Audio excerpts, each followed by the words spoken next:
So now let's look into the function and composition of blood, where blood plays many roles in maintaining homeostasis.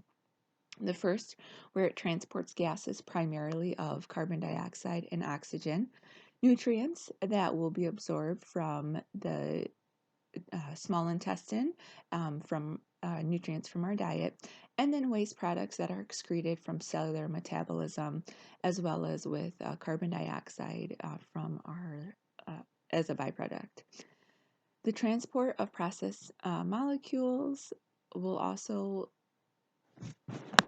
include different types of hormones, and then regulatory molecules, hormonal transport as well. So then we have the regulation of pH and osmosis, where the normal pH of blood has the range of 7.38 to 7.44, and then regulates osmosis, where the blood osmolality is between 285 to 295 milliosmoles. A big contributing factor to homeostasis is also the maintenance of body temperature, and so keeps it at about 38 degrees Celsius. Also, we have protection against foreign substances, and this is by our white blood cells primarily, where they will protect us from microorganisms and toxins. And then also we have blood clotting prevents fluid loss and is part of the tissue repair, where the platelets that we have are important for this.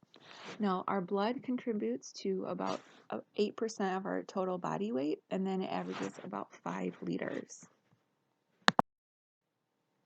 So the constituents of blood include, here we have a centrifuge blood sample. So usually this is an example of, say, 10 milliliters, no more, when you go and get a blood draw. And so after being centrifuged for about 30 minutes at very high RPMs, what we have is a separation of blood plasma here at the top, and it has this like yellow color to it.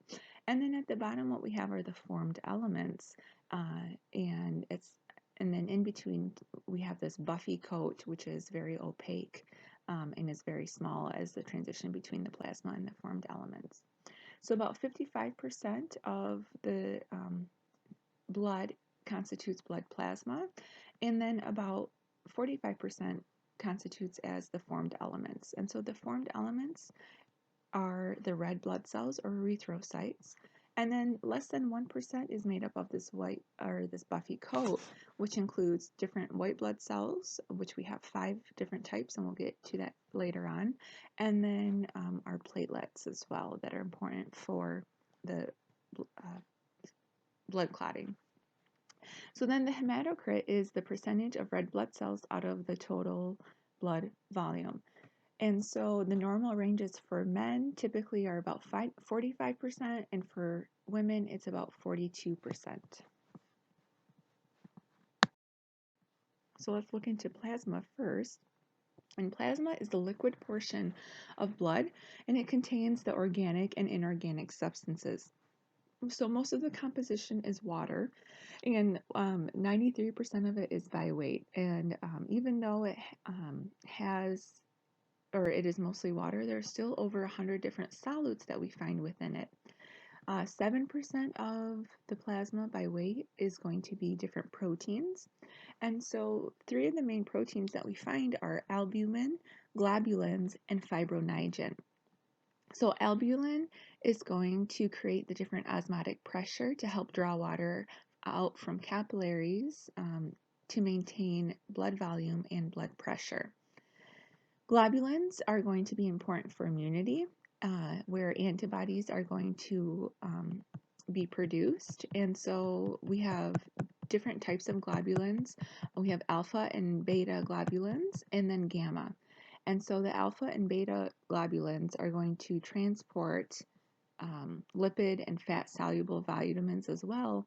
And then the gamma globulins will be important for our immune function. And then we also have fibrinogen, which is going to help in the clotting after it becomes fibrin.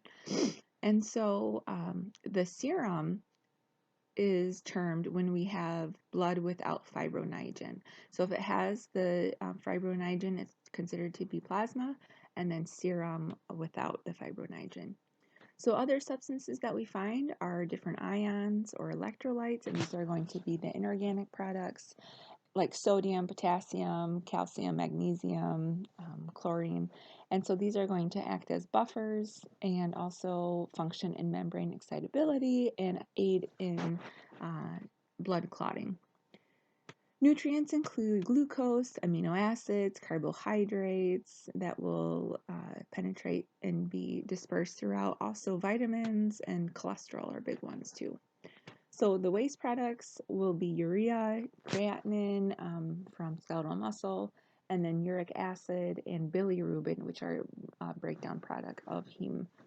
And then last but not least will be our respiratory gases of oxygen, which is important for oxygen metabolism, and then carbon dioxide, which is going to be a waste product.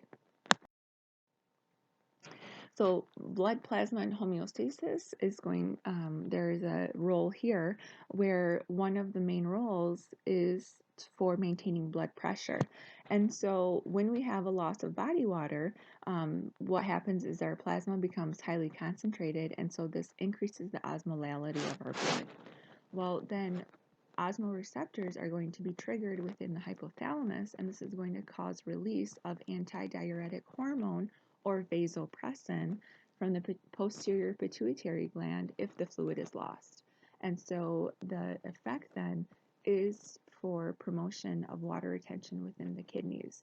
So all of this is maintained in a negative feedback fashion, and so that we have maintenance of our blood pressure.